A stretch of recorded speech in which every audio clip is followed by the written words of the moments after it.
Karibu ndugu mtazamaji wa TBC1 katika kipindi cha Tanzania Mpya, kipindi ambacho dhima yake ni kukuelimisha wewe ndugu mtazamaji, hususan mzalendo wa Jamhuri ya Muungano wa Tanzania juu ya dhana pana ya uzalendo. Kipindi chako cha leo kimerekodiwa katika manispaa ya Msoma. Nyuma hapa unaweza kaona jengo moja maridadi sana, jengo maridhawa kabisa. Huu ni mradi wa hospitali ambao unaelekea kukamilika, hospitali ya rufaa ya kanda ya kumbukumbu ya Mwalimu Julius Kambarage Nyerere ambayo iko katika eneo la Kwangwa katika manispaa ya Msoma. Mtazamaji, kwa hakika nataka nikupe historia fupi ya huu mradi na unaweza ukashangaa na ukajiuliza maswali mengi ilikuwaje, lakini kwa hakika hizo ni moja kati ya sifa muhimu sana za baba wa taifa. Mradi huu ulibuniwa mwaka 1975. Kipindi hicho baba wa taifa akiwa na nguvu na akiwa yuko imara kabisa katika uongozi. Lakini tofauti na hospitali za mikoa mingine, aliamua hospitali hii ambayo inatoka katika mkoa wa Mara, mkoa ambao yeye kazaliwa, ijengwe kwa nguvu za wananchi. Wananchi wa mkoa wa Mara wachangie gharama za ujenzi wa hospitali hii na waijenge kwa nguvu zao wenyewe. Lakini lengo lilikuwa zuri sana kwa sababu kipindi kile tulikuwa tunatekeleza siasa ya ujamaa na kujitegemea. Kwa hiyo alitaka kutoa mfano kutoka eneo ambalo anatoka. Lakini kwa bahati mbaya mambo mengi yalitokea baada ya 75, mfano 78 tukaingia katika vita vya Kagera, katika vita ya Uganda ile ambayo kwa hakika ilitugharimu fedha nyingi sana za kigeni pamoja na fedha za nchini kwetu, na hivyo uchumi kayumba. Lakini kana kwamba haikuishia hapo, 1985 akastaafu. Lakini kubwa zaidi, katika serikali ya awamu ya pili hali ya uchumi ilikuwa ni tete sana. Kwa hiyo mradi huu ukaweza kukwama kabisa na ukawa kana kwamba haupo. Lakini ilipofika serikali ya awamu ya 4 chini ya rais mstaafu JK Kikwete, hapa kuliletwa fedha kwa ajili ya kuamsha huu mradi na zilitengwa mabilioni ya fedha, lakini kwa bahati mbaya haijajulikana fedha hizo zitumika wapi. Licha ya kumweka mkandarasi katika site na kumlipa, lakini kazi iliyofanyika kwa hakika ilikuwa si ya kuridhisha. Lakini mara baada ya mzalendo nambari 1 Rais John Pombe Magufuli alipoingia madarakani, akasema hospitali hii sasa lazima ijengwe kwa gharama yoyote, na haitajengwa tena kwa nguvu za wananchi, bali itajengwa kwa fedha za hazina. Na kwa hakika jengo hili ambalo unaliona liko katika miezi michache sana litakuwa lote limekamilika na kuanza kutumika. Lakini hapa tunavyoongea tayari kuna huduma za OPD zimeanza kutolewa katika jengo hili. Lakini kipi ambacho kimefanya hospitali hii iweze kutekelezwa? Licha ya serikali ya awamu ya 5 chini ya mzalendo nambari 1 Rais John Pombe Magufuli kutoa fedha, lakini mkandarasi ambaye yuko site ni shirika la nyumba la taifa, ambalo bahati nzuri pia ni moja kati ya matunda ya uongozi wa kizalendo kabisa wa baba taifa Mwalimu Julius Kambarage Nyerere. Nini sasa ambacho tunakwenda kukiongea katika hospitali hii? Ninamleta hapa mkurugenzi mkuu wa shirika la nyumba la taifa National Housing Corporation, Dr. Maulidi Banyani, ambaye yeye sasa atakwenda kutueleza kwa kirefu kabisa nini ambacho kinaendelea hapa. Na mimi moja kwa moja kwanza namkaribisha katika TBC1 Tanzania Mpya. Dr. habari za leo? Salama sana. Mzima kabisa. Nashukuru sana. Karibu TBC1 Tanzania Mpya. Watazamaji wako na hamu kubwa sana ya kuweza kusikia kauli yako juu ya maendeleo ya mradi huu. Lakini kabla hatujafika katika kupata maendeleo ya mradi, kwanza nataka wewe binafsi ni mzalendo, hebu kwa maono yako, kwa ufahamu wako na ukiwa uliyepitia JKT miaka ya 80, hivi unadhani Mwalimu alikuwa na maono gani aliposema hatotumia fedha za hazina bali wananchi wa mkoa wa Mara wachange fedha na kuweza kujenga? Alikuwa analenga nini? Asante bwana Kabale. Kwanza nawashukuru TBC kwa kutupa nafasi hii ya kuzungumza nanyi. Lakini pia kuwaonesha Watanzania hiki ambacho kinaendelea na kinatekelezwa na serikali hii ya awamu ya 5. Kwetu sisi shirika la nyumba la taifa, hii ni faraja kwamba tumeshiriki katika kuandika historia. Lakini nirudi nyuma kidogo, nianze kama ulivyoeleza awali. Mradi huu ambao unauona hivi sasa hapa nyuma yetu ulibuniwa mwaka 1975. Na mpaka sisi kama shirika la nyumba la taifa tunakabidhiwa mwezi Juni mwaka 2019. Ulishapita kwenye mikono ya wakandarasi wengine 4 tofauti. Sitawataja kwa sababu sio sehemu ya majadiliano yetu leo hii, lakini wakandarasi hawa kila mmoja kwa nafasi yake alifanya hiki na kile, ndipo akaishia walipokuwa wameishia, na sisi kama shirika la nyumba la taifa kupewa huu mradi ili tuweze kuukamilisha. Wakati tukikabidhiwa huu mradi tuliambiwa kwamba hili ni fupa ambalo limewashinda watu wengi sana waliopita huko nyumba, tena wenye uzoefu wa kutosha. Itakuwa nyie shirika la nyumba la taifa ambalo inawezekana ujenzi wa kwenu huu utakuwa wa 2 au wa 3, inawezekana hamtopiga hatua kubwa. Lakini hiyo ilitupa ari na chachu ya kutusukuma kuhakikisha kwamba tunafanya kazi usiku na mchana kuona jengo hili linakamilika, ili ile ndoto na maono yaliyokuwa ya rais wa kwanza wa Jamhuri ya Muungano wa Tanzania Mheshimiwa Julius Kambarage Nyerere na rais wa 5 wa Jamhuri ya Muungano wa Tanzania Mheshimiwa John Pombe Magufuli zinatimia hizo ndoto zao. Sasa umeniuliza kwa nini Mwalimu aliamua kwa makusudi wananchi wa mkoa huu kuchangia mradi huu. Hii ni falsafa, ilikuwa tu ile falsafa ya kujitegemea. Falsafa ya ujamaa na kujitegemea alikuwa anaitekeleza kwa vitendo. Kwa hiyo akaona hapa nyumbani ambapo tunajenga hii hospitali, basi wananchi wenyewe wa mkoa wa Mara waweze kuhakikisha kwamba wanaichangia. Maana yake ni nini? Wakiichangia watakuwa na ile tunayoita ownership, yani ule umiliki utabaki kwao. Na ukiwa na umiliki wa kitu chochote basi utakilinda kwa sehemu kubwa. Kwa hiyo kwa namna yoyote ile Mwalimu alikuwa na maono hayo kwamba wananchi wa mkoa wa Mara wachangie kidogo kidogo na serikali ingeweza kuinject kidogo, lakini mwisho wa siku waweze kuona kwamba hiki ni cha kwetu na kikiwa cha kwako utakilinda. Iko imani katika mazingira yetu haya kwamba mali ya umma haina mwenyewe. Sasa ili kuondoa imani ile, ndipo nadhani Mwalimu kwa makusudi kabisa akaamua wananchi washiriki katika uchangiaji wa ujenzi wa hospitali. Na nikwambie, wakati tulipoanza ujenzi huu, kabla haujawa vizuri kwenye shape yake ya sasa, wananchi walisema sijui itawezekana kwa sababu tumeona watu wengi wakija na kuondoka. Pili, wakasema walipokamilika, walipofikia hapo kwenye hali ilionayo sasa hivi kwamba hii bwana sasa ni ndoto imekuwa kweli. Tunamshukuru Mungu, lakini pia tunamshukuru Mheshimiwa Rais kwa kutekeleza ahadi zake ambazo amekuwa akizitoa kwetu. Kwa hiyo sisi tunashukuru sana kwa sehemu hizo. Asante sana. Mimi sasa ninavaa viatu vya wananchi wa Musoma na mkoa wa Mara, lakini hususan wakazi wa eneo la Kwangu ambao walitamka kwamba tumeshaona watu wengi, makampuni yakija na kuondoka. Lakini la pili, mliambiwa kwamba hili ni fupa, lilikwisha washinda watu wengi. Ninyi shirika la umma mtaliweza. Sasa napata moyo wa kukuuliza. Hebu niambie siri kubwa kabisa mpaka National Housing Corporation mmeweza kulifikisha jengo katika picha na mandhari nzuri kabisa na tayari huduma za OPD zimeanza. Siri kubwa ni nini? Siri kubwa ni ushirikiano wa kati ya mkandarasi ambayo ni shirika la nyumba la taifa, lakini na serikali ya mkoa. Kwa upande mwingine tumekuwa tukishirikiana kwa karibu sana kuhakikisha kwamba kile ambacho sisi tunakiona kinapaswa kupatiwa ufumbuzi, basi kinapatiwa ufumbuzi katika muda. Vile vile tumekuwa tukifanya kazi kwa karibu sana na mawaziri waliopita, Mheshimiwa Umi Mwalimu kwa upande wa Wizara ya Afya, Maendeleo ya Jamii, watoto na jinsia na watoto, lakini pia na Mheshimiwa Lukuvi ambaye alikuwa waziri wa ardhi, nyumba na maendeleo ya makazi. Tumekuwa tukija hapa mara nyingi, tumekuwa tukifanya ziara hapa mara nyingi, na tumekuwa tukisimamia ujenzi wa jengo hili kuhakikisha kwamba linajengwa katika muda ili liweze kukamilika. Sote kwa umoja wetu tulikuwa tunataka kuhakikisha kwamba ile ndoto ambayo ilianza sasa inaisha kwa mwisho mwema. Na hiki ndio ambacho kimetufanya kwa pamoja, kwa kushirikiana kabisa kwa dhati ya mioyo yetu, hilo jengo kulifikisha hapo tulipolifikisha hivi sasa. Vema sana. Nataka tena nikuulize jambo moja, lakini kabla sijakuuliza inabidi niwaambie watazamaji na kuweka maslahi yangu binafsi mezani. Mimi nimesomea katika shule ya Musoma High School mwaka 1987 mpaka 89. Na jengo la hospitali hii kimsingi liko nyuma ya Musoma Alliance Secondary School. Kwa miaka 80 tukisoma pale kulikuwa na msingi tu hapa. Hapakuwa na kitu. Kwa hiyo hata mimi nilikuwa napita kwamba huu mradi sio wa leo, sio wa kesho na umekufa. Kwa hiyo ukiangalia hapa unapata image ya baba wa taifa. Wewe kama mkurugenzi mkuu wa shirika la nyumba, leo unatekeleza mradi kama huu. Unajifaharisha vipi na mradi huu? Kwangu ni ndoto kwamba vile vitu ambavyo vimeanza enzi za Mwalimu, kama nitaweza nikaiba hilo neno, enzi za Mwalimu, tumepewa sisi shirika la nyumba la taifa kuvikamilisha.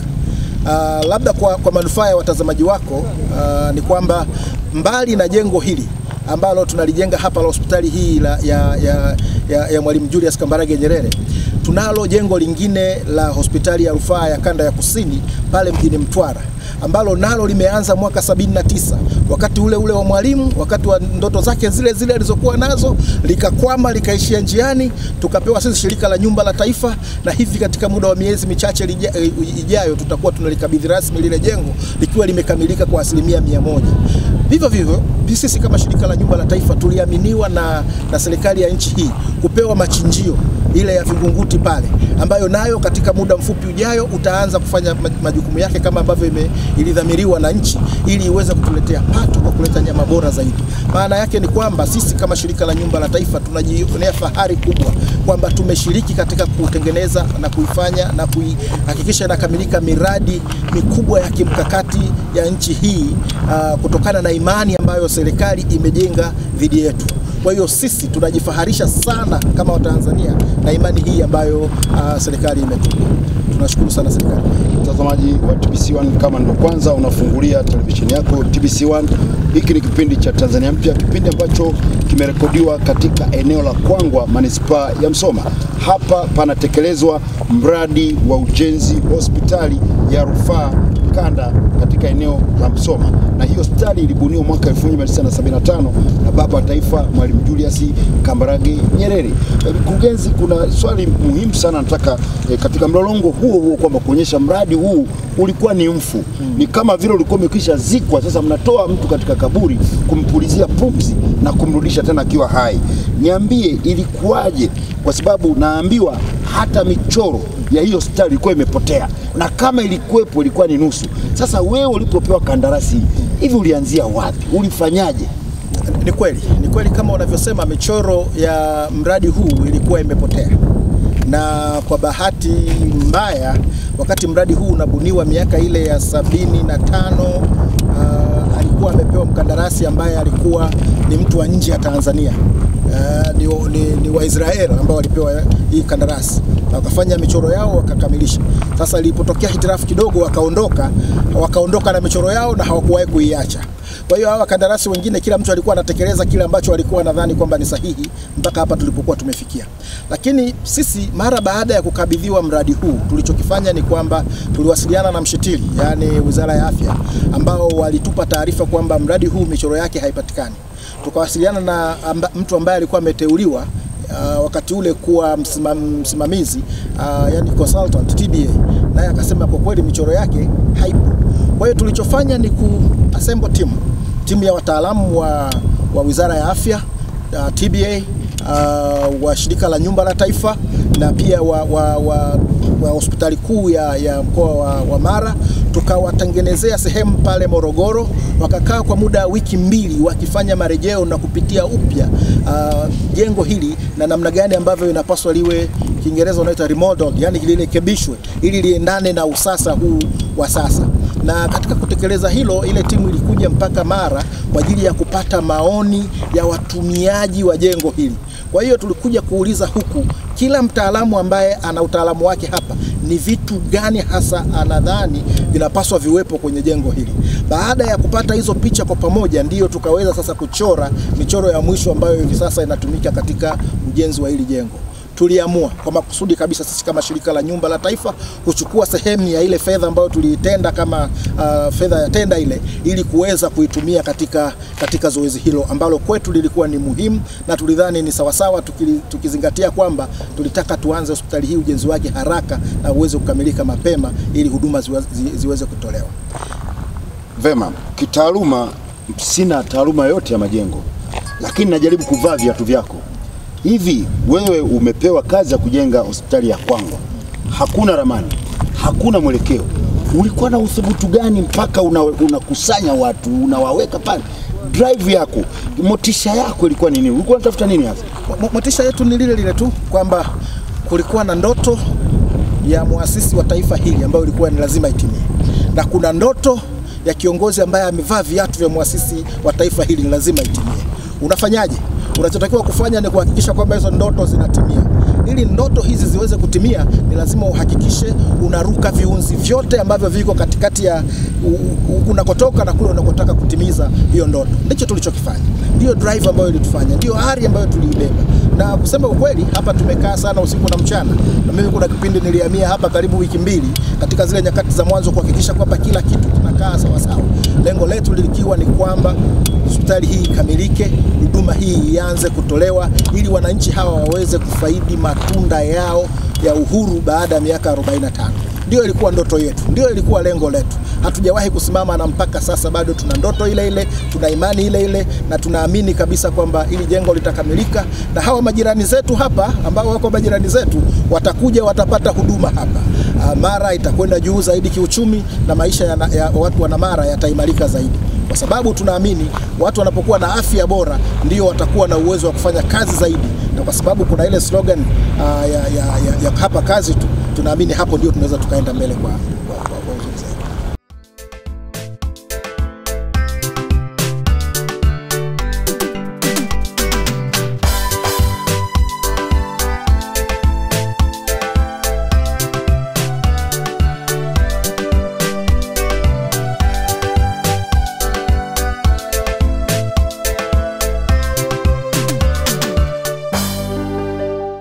Moja kati ya chagizo au tunasema msukumo ambayo imefanya nchi kama ya China, lakini Ethiopia na nchi nyingine ambazo zimepata maendeleo ya haraka, ilikuwa ni sekta ya umma kuwa na kampuni katika maeneo muhimu. Naiona National Housing Corporation kwa maana ya ile kampuni tanzu ya ujenzi, ukipewa miradi ya kimkakati. Natekeleza mradi wa hospitali ya Kwango, natekeleza hospitali ya Mtwara, lakini kuna miradi mingine mingi. Hapa kuna picha gani katika National Housing kuweza kutekeleza miradi ya kimkakati zaidi? Hakuna mtoto anataka muangushe babake, na shirika la nyumba la taifa ni mtoto wa serikali. Kwa hiyo pale ambapo baba anasema leo sikukaa vizuri, basi shirika la nyumba la taifa kama mtoto wa serikali anasema baba, ngoja niweke kidogo hapa ili leo tupate maendeleo na tuweze kwenda mbele, ili watu nje watuone tunapiga hatua. Hilo ndilo ambalo sisi tunalifanya na serikali nadhani imetambua kwamba shirika la nyumba la taifa limekuwa na limedhamiria kuhakikisha kwamba miradi yote ambayo wanaipata wanaikamilisha katika muda, katika ubora unaotakiwa. Sisi tunaamini kwenye ubora, katika muda na kwenye budget. Ndio maana tunapambana kuhakikisha bajeti zetu ni za ukweli, ubora wa nyumba zetu ni za hali ya juu, na pia muda ambao tunautumia pale ambapo hatuna changamoto yoyote, basi ni muda halisia ule wa kumaliza mradi huu ambao tunao. Ni imani yetu na tunaamini kwamba serikali itaendelea kutuamini hivi inavyotuamini, ili siweze kutekeleza miradi mingi mingine zaidi. Huwa na watania wenzangu pale ofisini kwamba sisi tukienda kwa kasi hii tunayokwenda nayo, baada ya miaka kadhaa hakutakuwa na mgeni ambaye atakuja kujenga nyumba Tanzania. Unaporuhusu mgeni kuja kujenga nyumba Tanzania wakati tuna wataalamu wote ambao wanatakiwa hapa Tanzania, maana yake ni kwamba tunahamisha fedha zetu chache za kigeni kwenda nje, badala ya hizo fedha kutusaidia kufanyia mambo mengine. Kwa hiyo tunachotaka sisi kama wataalamu wa ndani wa shirika la nyumba, kama Watanzania wazalendo, ni kuhakikisha kwamba majengo yote ambayo yana kaliba ya namna hii yanajengwa na watu wa ndani. Iwe shirika la nyumba la taifa, iwe TBA, iwe Suma JKT, yoyote awaye, lakini wale wataalamu wa ndani wazalendo, ili tuweze kuzuia uhamishaji wa fedha za kigeni kutoka Tanzania kwenda nje ya nchi, kwa sababu tunazihitaji hizo katika maeneo mengine. Binafsi kama mtangazaji wa shirika la utangazaji Tanzania, na hususan katika kipindi cha Tanzania Mpya, hii sasa ni mara yangu ya 3 kufika hapa. Nimefika hapa na viongozi kadhaa wa serikali, lakini kadri ninavyokuja nakuta hatua kubwa sana zimepigwa. Kwa hakika ukitazama jengo hili linapendeza sana, lakini najaribu kuvuta fikra huko nyuma, jinsi ambavyo ilikuwa ni jasho na damu mpaka umefika hapa, kwa manufaa ya watazamaji, ili tuweze kubaini uzalendo ulioko katika National Housing Corporation. Changamoto zipi ambazo ziliwakabili hapa, lakini mkaweza kuzifyeka, na sasa tunakaribia kabisa kufaidi matunda ya mipango mizuri kabisa ya baba taifa Mwalimu Julius Kambarage Nyerere. Sawa. Changamoto zilikuwa nyingi mwanzoni kama nilivyoeleza. Kwanza tulianza wenyewe ndani kama wakandarasi, lakini pia kama washauri waelekezi. Kwa maana ya kwamba wakati tunatengeneza ile michoro hatukuwa na mshauri mwelekezi, ingawa TBA alikuwa yuko site, baadaye akaamua kujitoa. Kwa hiyo tukaendelea wenyewe. Kwa hiyo kwa sehemu kubwa wakati ujenzi huu tunaendelea nao tulikuwa tukijisimamia wenyewe. Mkandarasi alikuja, mshauri mwelekezi alikuja kupatikana mwaka jana karibu mwezi wa 6. Wakati huo tumeshaifanya hiyo kazi kwa muda mrefu sana, na akaanza kupitia upya michoro ile. Hakukuwa na mabadiliko makubwa. tunashukuru kwa hilo, lakini tulishapiga hatua. Maana yake ni nini? Kama tungekuwa tunaendelea kusubiri taratibu za kumpata mshauri mwelekezi zikamilike, basi tungekuwa tumechelewa sana, na labda hii hali ambalo hili jengo linayo leo tusingekuwa tumefikia hapo. Kwa hiyo ilikuwa changamoto ya kwanza. Changamoto ya pili ilikuwa ni changamoto ya kawaida tu ya kifedha. Wakati mwingine huwa zinachelewa hapa na pale, lakini kadri tulivyokuwa zinachelewa, sisi tulikuwa tunaamua kutumia fedha zetu za ndani ili kuweza kukimbiza mradi huu usisimame, uende kwa wakati na tuweze kukamilisha katika muda ambao tumedhamiria. Hizo ndio changamoto kubwa ambazo tulikutana nazo. Hatukuwahi kupata changamoto zozote kubwa zaidi ya hizo changamoto mbili. Kwa manufaa ya watazamaji, kwa hakika sasa hivi panapendeza, na hata mtu hata anapotazama kipindi hiki ukimwambia kwamba ni jengo la hospitali anapata picha. Maana hapa ndio itakuwa ni mapokezi, inaonekana kabisa kama ni ambulance, kule nyuma ni wagonjwa wa dharura.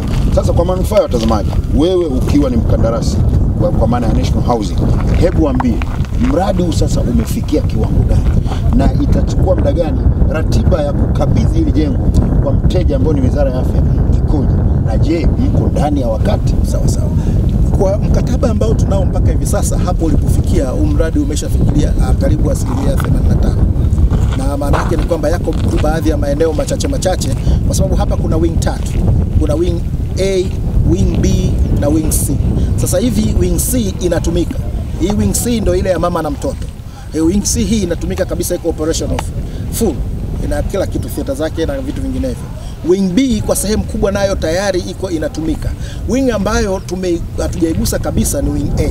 Na hii inatokana na mabadiliko yale makubwa ambayo yamefanyika, ambayo yaliongeza gharama, na sisi tukadhani kwamba haikuwa sawasawa kuweka gharama hii kwenye mkataba wetu wa awali, kwa sababu ilikuwa inazidi ile gharama ya kawaida ya kisheria, threshold ile ya 15% ambayo inaruhusiwa kuwa nyongeza katika mradi wowote ule. Kwa hiyo tukakaa na mshitiri tukakubaliana kimsingi kwamba hiyo pati ya pili itangazwe tu kama kazi nyingine, na watu waombe, na yule ambaye atakuwa katika nafasi mzuri atakubalika, basi afanye. Si lazima tuwe shirika la nyumba la taifa, lakini tufate taratibu ili taratibu zikamilike. Sasa katika upande huu wa wing C hii tayari tumeshakabidhi na inatumika. Wing B na A hizi ndizo bado ambazo tunaelekea kukamilisha wing B, na kufika mwezi wa pili mwakani itakuwa imekwisha. Hii wing A sasa kutegemea na yale makubaliano ambayo mshitiri atakuwa ameyafanya na yule atakaingia naye mkataba kamili ili iweze kukamilika. Vimebaki vitu vidogo, final touches, finishing, vitu vya ndani vidogo, hizi sanitary wares na vitu vingine, lakini sehemu kubwa ya hayo majengo tayari kazi imeshafanyika, remodeling tumeshafanyika, kuongeza nafasi zile tumeshafanya. Kwa hiyo sasa hivi ni sehemu ndogo ya kumalizia, ambayo ndio tunatarajia kwamba basi mtu atakayepata nafasi ya kufanya hivyo atapewa nafasi hiyo na atakamilisha muda katika muda unaotakiwa. Yawezekana kabisa, nikiangalia watazamaji, yawezekana hapa tunawachanganya. Tunasema mkandarasi National Housing Corporation, lakini huyu unasema ni shirika la nyumba la taifa. Sasa hii sio nyumba, hili ni jengo na ni hospitali. Sasa mmefikaje mpaka mnaanza kujenga sasa majengo? Nini kinatokea katika mmeacha biashara ya nyumba? Hapana, biashara yetu ya nyumba ndio biashara yetu ya msingi. Bado tunapangisha, bado tunajenga na kuuza, lakini kwa sasa pia tumeamua tufungue maeneo mengine ambayo tunadhani ni muhimu ili kuweza kujiongezea kipato. Sisi kama shirika la umma hatuwezi kufanya kazi moja tu tukategemea kila siku ruzuku kutoka serikalini, au tukapiga miayo kila siku ili baba atusaidie capital injection. Hapana. Kwa hiyo tukadhani yako maeneo mengine ambayo tunaweza tukaongeza mapato ndani ya shirika. Kwa hiyo maeneo hayo labda niyataje. La kwanza ni kuimarisha kikosi chetu cha ujenzi. Hapo nyuma tulikuwa na maengineer wengi sisi. Hao maengineer ambao leo hii tunawatumia katika ujenzi walikuwa pale shirikani wakifanya kazi ya kuziba viraka na kubadilisha mabomba ya maji pale yanapoleta shida. Lakini nimewatumia kwenye hilo jengo, kama unavyoweza kuona matokeo yake ndo haya. Nimewatumia Mtwara, unaweza kuona matokeo yake ndo yale. Nimewatumia Vingunguti. Kwa hiyo ni wataalamu ambao walikuwa wako pale, hawana kazi zinazowatosha, walikuwa hawafanyi kazi zao. Kwa hiyo mimi nilipoingia nikadhani kwamba ni muhimu tukawatumia watu hawa kwa ajili ya maendeleo haya. Na nikwambie kwamba sasa miradi yetu yote inayokuja inajengwa na kikosi chetu cha ndani. Kikosi chetu cha ndani kitashiriki kujenga miradi yote ya shirika inayokuja, hata ya ghorofa 50. Tutakapopata, kikosi chetu cha ndani kitajenga. Lakini majengo yetu ya kawaida haya nayo kikosi chetu cha ndani kitajenga, kwa sababu tunao uwezo tunavyo vifaa, tulikuwa tunakosa ile dhamira tu, utashi wa ndani wa kuamua kwamba sasa tunatekeleza, na tumeamua na sasa tunatekeleza. Hilo la kwanza. Kwa hiyo tunafanya hiyo biashara ya ujenzi kwa mashirika, makampuni, taasisi mbalimbali ambazo zina majengo yao. Tunawakaribisha Shirika la Nyumba la Taifa tuweze kujadiliana na kufanya hiyo kazi. La pili, sasa hivi tunaanzisha viwanda vidogo vidogo viwili vitatu. Kwanza tunataka tuanze kuzalisha matofali ya ndani. Zamani Shirika la Nyumba la Taifa lilikuwa na kampuni tanzu, ilikuwa inaitwa Takona. Kwa wale wenzangu wa Temeke wanafahamu, unapokata kona ile ya Keko Bora ukiwa umetokea barabara hii ya Chang'ombe, kuna uzio hapa. Ile ilikuwa ni jadi ya Shirika la Nyumba la Taifa. Ilikuwa na kampuni yake pale inaitwa Takona, ilikuwa inajihusisha na uzalishaji wa matofali, uzalishaji wa louvers, uzalishaji wa pavements na vitu vingine vyote ambavyo vilikuwa vinahusika na ujenzi. Kwa hiyo tunarudi kule. Tunaanzisha hiyo. Tunataka tuzalishe pavements zetu, tunazalisha matofali yetu, tunazalisha louvers zetu, na huko tunakokwenda tunataka pia tuanzishe kiwanda kwa ajili ya kutengeneza mabati. Kiwanda cha bati si kiwanda kikubwa, ni viwanda vya kawaida sana. Kwa hiyo tunaanzisha kwa kiwanda kwa ajili ya kuzalisha bati ambazo zitakuwa affordable kwa Watanzania, ili Watanzania wale ambao hawatopata nafasi ya kuishi kwenye nyumba zetu basi waweze sasa kujipatia huduma hizi zingine za upili ambazo tutakuwa tukizitoa. Kwa hiyo ni maeneo ambayo tunaamini kabisa tukijiimarisha vizuri tutakuwa na uwezo wa kuzalisha bidhaa nyingi ambazo zitatuingizia fedha na shirika litazidi kwenda mbele.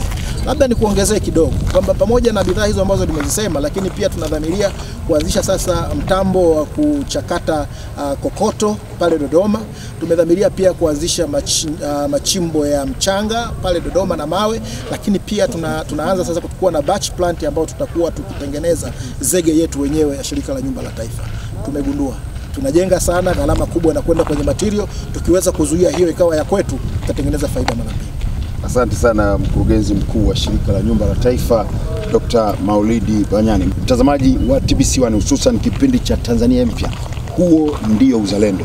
Na kwa hakika unaweza mwenyewe katika kufuatia kipindi hiki, unaweza kuona namna ambavyo falsafa ya uzalendo kutoka kwa mzalendo nambari 1 Rais John Pombe Magufuli akisaidiwa na mzalendo nambari 2 mama yetu Samia Suluhu Hassan ambaye ni makamu wa rais wa Jamhuri ya Muungano wa Taifa, na mzalendo nambari 3 Waziri Mkuu Mheshimiwa Kassim Majaliwa. Hii sasa falsafa ya uzalendo imeanza kushuka chini na kusambaa kwa kasi kama ambavyo ugonjwa wa saratani unavyoweza kumwathiri mtu. Lakini hapa sasa inakuwa ni katika chanya kwamba uzalendo unasambaa. Fikiria zamani huko nyuma ambapo uzalendo ulikuwa haupo, nani angefikiria kuanzisha kiwanda cha kuchanganya zege la Shirika la Nyumba la Taifa? Wakati hapo mtu ndo alikuwa anapiga. Nani ambaye angesema kwamba aanzishe kiwanda cha bati cha Shirika la Nyumba la Taifa? Wakati hapo kwenye bati anamwambia supplier, leta hivi, unanunuaje kule, ongeza 450 za kwangu, mara bati milioni 10 zinapigwa bilioni 7, mambo yanakwenda. Mtazamaji wa TBC1, kwa hakika mimi na hata wewe naamini tuko salama, tuko kwenye mikono salama chini ya serikali ya awamu ya 5. Kwa hakika sisi watu wa TBC1 ambao tunaongozwa na mzalendo mahiri kabisa pale katika TBC, shirika la utangazaji Tanzania, Dr. Ayubu Rioba, kwa hakika tunajisikia fahari kwanza kukabidhiwa jukumu hili la kuweza kutembelea miradi na maeneo mbalimbali, kuona ni kwa namna gani ambayo serikali ya awamu ya 5 kwa hakika inajitoa kwa maslahi ya nchi, lakini kubwa zaidi kuweza kuwaambia wananchi nini ambacho serikali inafanya kwa ajili ya maslahi yako. Mimi nachotaka kukupa wewe mtihani, mtazamaji, wewe uliposimama pale unapofanyia kazi, uzalendo wako umeuthibitisha vipi? Hapa unaweza ukawa unathibitisha uzalendo wa Dr. Banyani.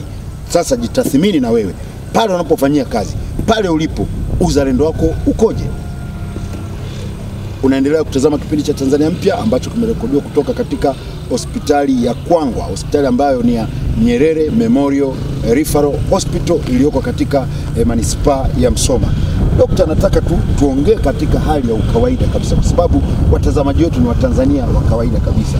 Hii hospitali ulipoikuta ilikuwa na ugofu, yani ni magofu ambayo ndio maana hata wakati mnakatiza hapa mwanzoni na tai zenu na suti zenu, wakasema wakazi hapa, tumeshaona wengi sana wanakuja hapa wanaondoka, na nyinyi mtakuja mtaondoka. Lakini sasa hospitali inaweza ikaonekana. Lengo langu nataka uambie watazamaji, unajisikiaje? Unajisikiaje umekuta kuna visiki, kuna nyasi? Na mimi nimekupa ushuhuda 87 mpaka 89 nimesoma elevo hapa. Hapa tulikuwa tunatazama sisi, kulikuwa na muda nini msingi tu. Hivi unajisikiaje leo unapoona jengo hili na ambayo ilikuwa ni ndoto ya baba wa taifa? Ni faraja. Ni faraja si kwangu tu, ni faraja hata kwa timu yangu. Ndio maana unakuta vijana wanafanya kazi muda mwingi zaidi kwa sababu ya faraja kubwa wanayoipata katika kutimiza hiyo ndoto. Hiyo ndoto ni kubwa. Ni ndoto ya baba wa taifa, ni ndoto ya Mheshimiwa Magufuli, ni ndoto ya nchi nzima ya Tanzania, kwamba pale ambapo tunayo miradi mikubwa kama hii ambayo inakwenda kuinufaisha nchi, basi miradi hii ikikamilika sote tunapata faraja. Kwa hiyo mimi binafsi napata faraja sana nikiona hili jengo. Kutoka moyoni napata faraja. Wakati mwingine huwa nasema asante Mungu kwa kuniwezesha kuwa mkurugenzi mkuu wa shirika la nyumba hata kipindi hiki ambacho tumeweza kutekeleza miradi hii. Inawezekana ningekuwa kwenye kipindi kingine nisingeweza kutekeleza miradi hii. Inawezekana ningeandika historia ambayo haifanani na historia ambayo leo naiandika. Kwa historia ninayoandika leo ni historia ambayo itaishi miaka 500 ijayo. Vitabu vya kumbukumbu vitasema jengo hili lilijengwa na shirika la nyumba la taifa. Historia hii baadhi yao wengine itawatoa. Tutabaki sisi ambao tumekamilisha hili jengo. Kwetu hiyo ni faraja kubwa ndani ya shirika la nyumba la taifa. Na tunaamini kabisa kwamba miradi ya namna hii tutaendelea kuitekeleza ili tuendelee kuandika historia na kuifanya Tanzania kuwa mahali bora kabisa duniani kuliko sehemu nyingine.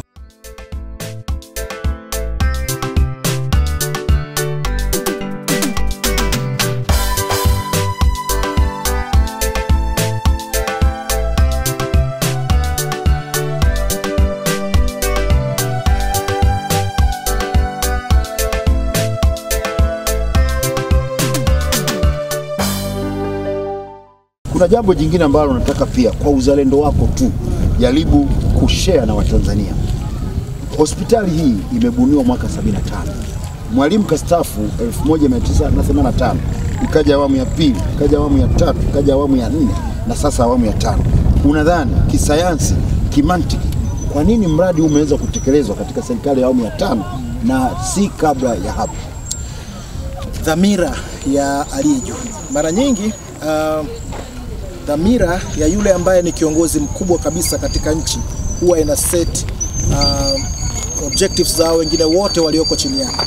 Kwa hiyo mwenyewe kiongozi wa sasa wa Tanzania Mheshimiwa Dr. John Pombe Magufuli aliposema nataka hospitali hii ikamilike, dhamira yake iko wazi. Na kwa kuwa dhamira yake iko wazi, hata sisi ambao tunamsaidia tunahakikisha kwamba dhamira yake inatimia. Maana yake nini? Maana yake hii ni alama ya uongozi bora. Ukiwa na kiongozi aliye bora, hata walio chini yake wote wanafanya kazi katika kasi ile ile, nguvu ile ile, ili kuweza kutimiza maono na ile dhamira. Usipokuwa na hilo, basi upungufu hapa na pale unatokea. Na wakati mwingine watu hawana sababu za msingi, wanaweza usifanye kazi tu bila sababu za msingi. Lakini leo hii unafahamu fika kwamba usipofanya kazi basi anakukuta mambo. Na sisi sote huku chini hatuko katika nafasi ya kutukuta mambo. Tunaendelea kupambana ili kuhakikisha tunamsaidia Mheshimiwa Rais kutimiliza malengo yake ambayo amejiwekea katika kipindi chake hiki cha uongozi.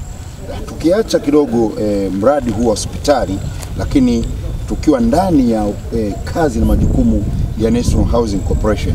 Kwa hakika miaka michache iliyopita National Housing iliweza kutetereka kwa maana ya utekelezaji miradi, kwa maana ya fedha, kwa maana ya uongozi, lakini ndipo yakafanyika mabadiliko na Mheshimiwa Rais John Pombe Magufuli akakuteua wewe kuwa mkurugenzi mkuu wa shirika la nyumba la taifa. Na mara baada ya kuingia ndio tumeanza kusikia sasa Kiswahili cha mitano anasema hii nginja sasa, mara umeomba zabuni huku, mara umeomba zabuni huku, mara umeinuka kule, mara hivi. Hebu waambie watazamaji hali ya shirika la nyumba la taifa sasa hivi ikoje? Ukizungumzia shirika la nyumba la taifa hivi sasa, hali yake ni mzuri sana kimapato na kiutendaji. Kimapato kwa maana ya kwamba shirika la nyumba la taifa limekuwa likiendelea kufanya makusanyo ya kawaida ya kodi zile za kawaida zile ambazo tunachukua kutoka kwa wananchi wale ambao wanapanga kwenye majengo yetu. Na kwenye average ya kawaida kwa mwezi shirika linakusanya kati ya bilioni 8.2 mpaka bilioni 8.4. Si fedha ndogo.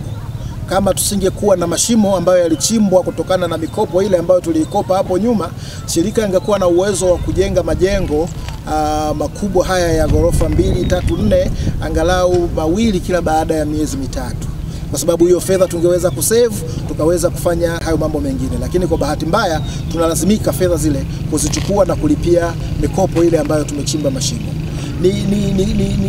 Ni matarajio yetu kwamba baada ya kipindi kifupi kijacho ambapo baadhi ya miradi yetu ile mikubwa ambayo ilikuwa imekwama kabisa itakapokuwa imekamilika na kuanza kutoa huduma, basi mapato ya shirika yataongezeka maradufu.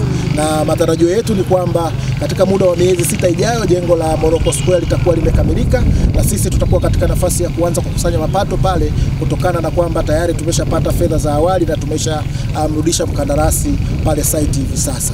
Kwa hiyo matarajio yetu makubwa tulio nayo ni kwamba mapato yetu yataimarika zaidi, lakini hapa tulipo hivi sasa tunaweza meet obligations zetu zile za kila siku. Yale majukumu yetu ya kila siku tunaweza kufanya. Tunawalipa wafanyakazi wetu mishahara, tunalipa kodi ya serikali, tunalipa gawio letu la serikali, tunalipa zile statutory fees, yani NSSF na vitu vingine vyote ambavyo wafanyakazi wetu wanahitajika kufanya, na tunaendelea kurun shirika bila kutegemea ruzuku. Sisi hatuna ruzuku 100%. Kwa hiyo kiuchumi tuko sawa sawa sana. Sasa hivi tunaendelea pia kutekeleza miradi yetu ya ndani, tunaimalizia na ni matarajio yetu kwamba baada ya muda kidogo hatutakuwa na mradi wowote ambao utakuwa umebaki pembeni. Sisi katika shirika la nyumba tuwaashue Watanzania, tuwaambie Watanzania kwamba hali yetu ya kifedha ni mzuri sana, hatujateteleka popote na makusanyo na mapato yetu yanazidi kuimarika. Tumeanzisha taratibu zingine ambazo zitaongeza zaidi makusanyo haya, na hizi tutazielezea kwa kadri tutakavyokuwa tunapata wasaa kwenye vipindi vya namna hii, ili Watanzania wafahamu tulipo na tunakokwenda. Katika kufanya kazi kwenye mradi wa hospitali, naamini umekaa na wateja wako. Kwa ufahamu wako, ni huduma gani ambazo zinakwenda kupatikana, huduma kubwa kabisa katika hospitali hii na ambazo zitakwenda sasa kuimarisha afya na maisha ya watu wa Msoma, lakini mikoa ya jirani pia kama Simiyu ambayo inazunguka eneo hili? Hospitali hii itakwenda kuwa hospitali ya kimataifa. Hospitali hii inakwenda kuwa hospitali ya kimataifa. Inazo huduma zote za msingi ambazo zinapatikana kwenye hospitali yoyote kubwa Tanzania, ikiwemo Muhimbili. Huduma zote. Taanza na huduma kama nilivyoeleza ambayo sasa hivi inaendelea hapa ya mama na mtoto. Hapo kuna theaters, wanajifungua hapa, wanalazwa hapa, huduma za matibabu za magonjwa yote. Na sasa hivi hapa tulipo tuna mtambo wa dialysis ambao tayari umeshafungwa hapa. Kwa hiyo maana yake ni kwamba kuna yale matibabu yote yanayohusiana na dialysis yatakuwa yanapatikana hapa. Na si kila hospitali ilikuwa inatoa hiyo huduma ya dialysis zamani.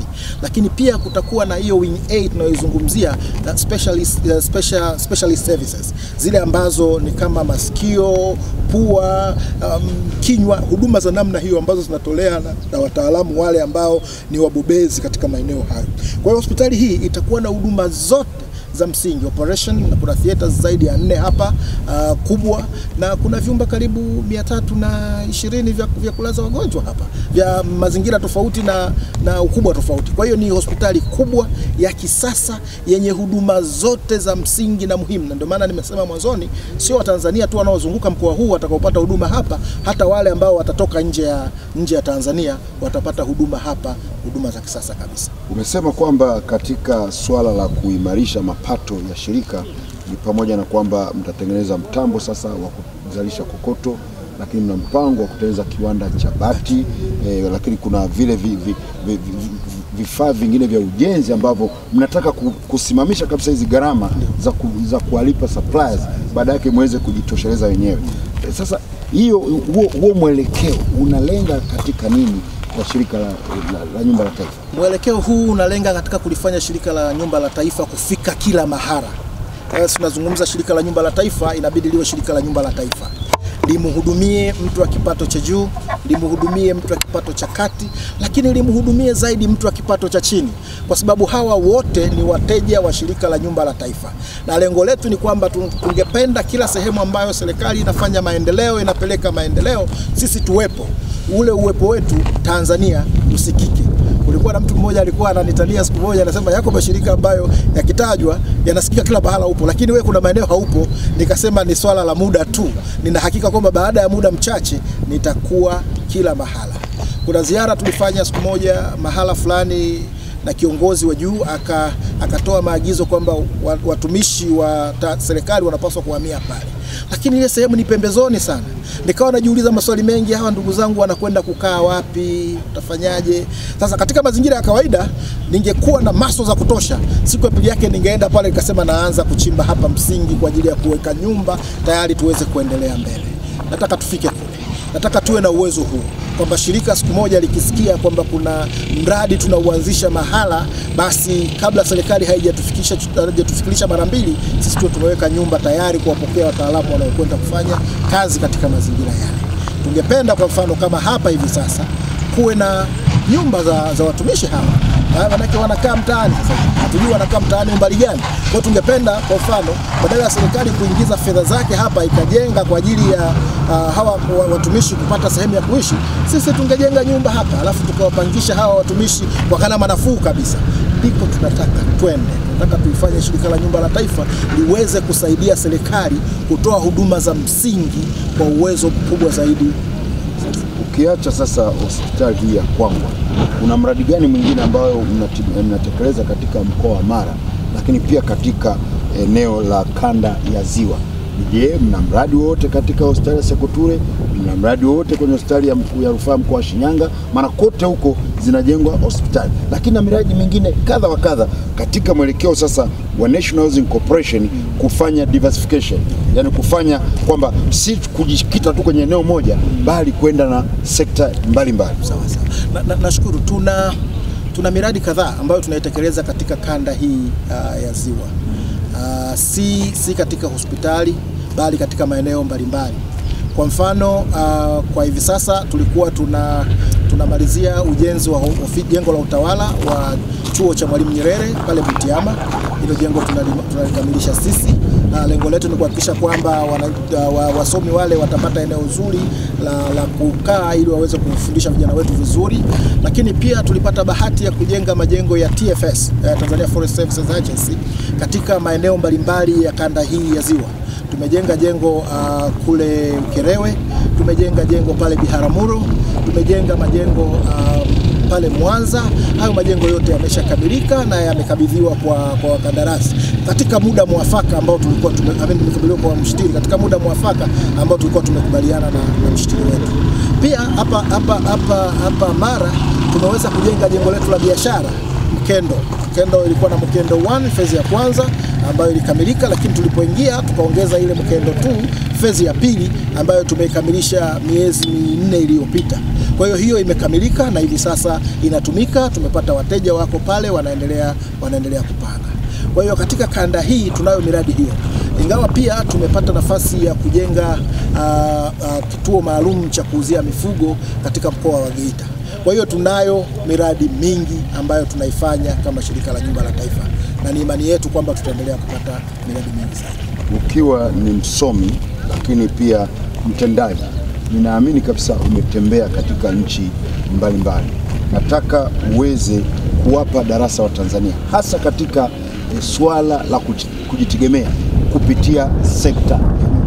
Ni wapi katika dunia hii unajua kuna nchi nyingine ambayo ina shirika lake la nyumba imara na ambalo kwa hakika ndio linaweka viwango vya makazi, lakini pia kuipatia serikali fedha maradufu? Kwa sababu kuna mentality, yani kuna ubongo wake mchafu anasema kwamba shirika kama itakiwa libinafsishwe, serikali haitakiwi kufanya biashara. Waambie watazamaji. Kwa kawaida serikali kote ziko huduma za msingi ambazo huwezi kuzibinafsisha.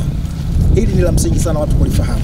Ziko huduma za msingi ambazo huwezi kuzibinafsisha kama vile maji, kama vile umeme, lakini pia makazi. Ndani ya makazi kuna siasa. Ndani ya makazi kuna huduma za jamii. Ndani ya makazi kuna uchumi. Ukikosea katika makazi ukawapa watu wa sekta binafsi makazi, wanaweza wakaamua kwa makusudi kabisa kuendesha nchi kupitia makazi yao. Wakiamua wanaweza wakadestabilize nchi, kwamba Mtu mmoja ana majengo yake 200 katika sehemu moja, anaamka asubuhi anasema kodi zimepanda, sasa hivi napandisha kodi kwa 40%. Kama watu hawana uwezo, ni lazima walete sintofahamu katika nchi. Kwa hiyo maeneo ya namna hii, huduma za namna hii, si vizuri kuzibinafsisha zote. Hatusemi private sector isishiriki. Private sector ipate nafasi ya kushiriki, lakini ipate nafasi ya kushiriki kama kijazilizio, yani ijazie pale ambapo sekta ya umma inalegalega kidogo, lakini isiwe ndio muhimili mkuu, kwa sababu ikiwa muhimili mkuu inaweza likatokea hilo tatizo. Huduma hii ya makazi si kila mtu anaweza akajijengea. Kwa hiyo yako mataifa ambayo kwa makusudi kabisa huwa wanaamua kutengeneza zile tunazoita social housing, nyumba za kijamii, nyumba za jamii ambazo zinakuwa zinalipiwa kidogo kidogo kodi ambayo kila mtu anaweza akafidia, na serikali inalipia sehemu ya hizo social housing. Kwa hiyo ni muhimu sana katika hilo eneo kufahamu hilo, kwamba si kila wakati tutakuwa tumebinafsisha kila kitu. Kuna vitu vingine habinafsishi. Toa mfano wa moja ya mashirika mazuri ya nyumba duniani, na ulichokishuhudia kule ni kitu gani mpaka unaweza kujustify mpaka unaweza ukathibitisha kwamba hili shirika ni zuri katika nchi ambazo mnazitembelea? Asante, nashukuru. Nimewahi kupata nafasi ya kuishi Norway. Na wale Norway wana shirika lao la nyumba linaitwa Stat. Yani Stat ni state. Kwa hiyo state buildings, kitu kama hicho. Ile shirika linasimamia majengo yote ya serikali, ya upangaji, ya kiutawala, ya kiutendaji, na lile shirika ni miongoni mwa mashirika makubwa na tajiri sana katika Norway. Na kutokana na hilo, ni shirika ambalo linaipatia serikali fedha nyingi sana. Lakini kilichoisaidia ni kwamba kulikuwa na investment kubwa ambayo ilifanyika katika lile shirika. Na lile shirika sasa hivi likiamua kujenga, linaweza likajenga nyumba 300 katika muda wa siku 10-15, kutokana na teknolojia ya kisasa ya kupachika hii, kutokana na uwezo mkubwa walio nao. Kwa hiyo nadhani ni mfano ambao sisi kama Tanzania tunapaswa tuuangalie na tuuige. Ni mfano ambao unaweza kutusaidia sana kuimarisha. Bahati nzuri Tanzania tuna mashirika mengi. Haya mashirika na makampuni yetu ambayo yanafanya shughuli za kiujenzi, tuyaimarishe haya ili yaweze kutoa huduma za nyumba Tanzania. Huduma za nyumba Tanzania zinahitajika sana.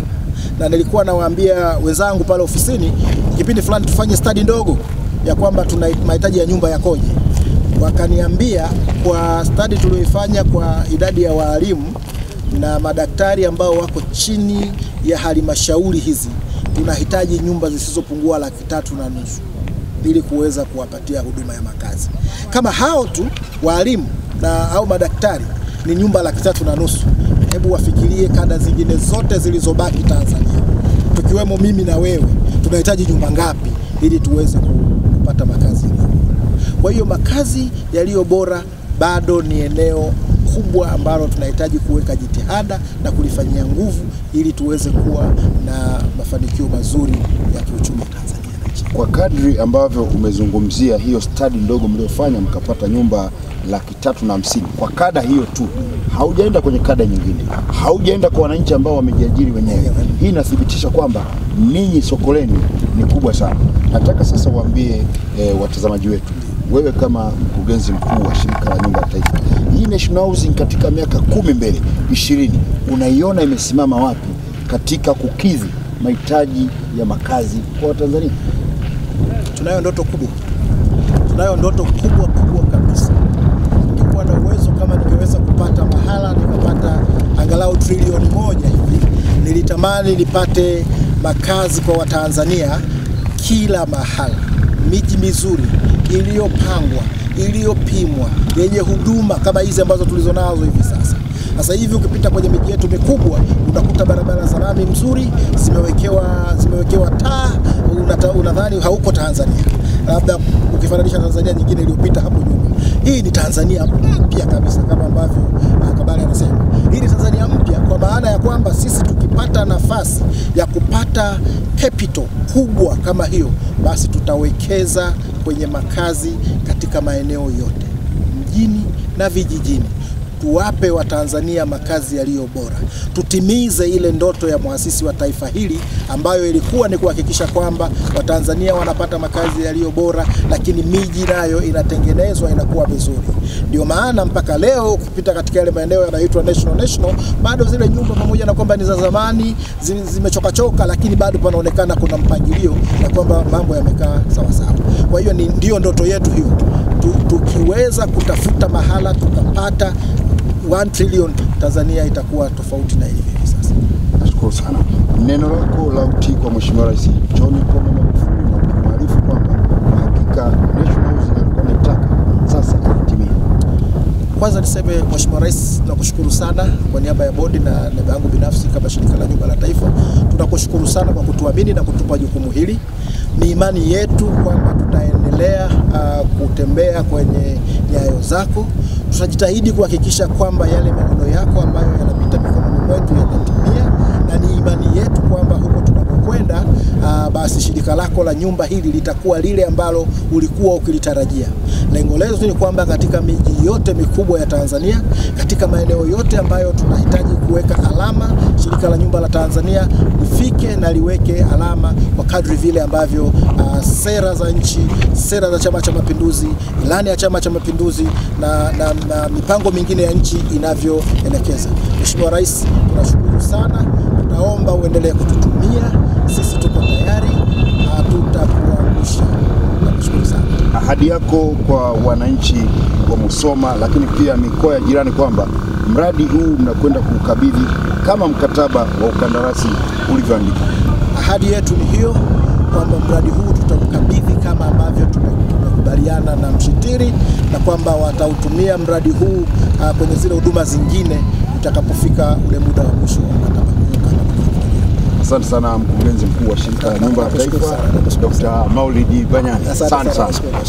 Mtazamaji wa TBC1, na gana sasa na mkurugenzi mkuu wa shirika la Nyumba la Taifa Dr. Maulidi Banyani, ambaye ni imani yangu ameweza kukidhi kiu yako ya kuweza kujua ni kwa namna gani ambavyo mradi huu kabambe, mradi wa kihistoria ambao kwa hakika kwa niaba yenu wa Tanzania, kwa niaba yenu wafanyakazi wa TBC1, hapa mimi najisikia fahari sana leo hii kuweza kurekodi kipindi hiki nikiona kabisa mradi huu unatekelezeka na uko katika 85%. Mtazamaji, ni ngumu sana kama mradi umebuniwa mwaka 1975. Ipo mingapi ambayo hatuijui na ndio imekufa, lakini huu umesimama. Lakini kubwa zaidi ilikuwa ni kazi ya baba wa taifa Mwalimu Julius Kambarage Nyerere.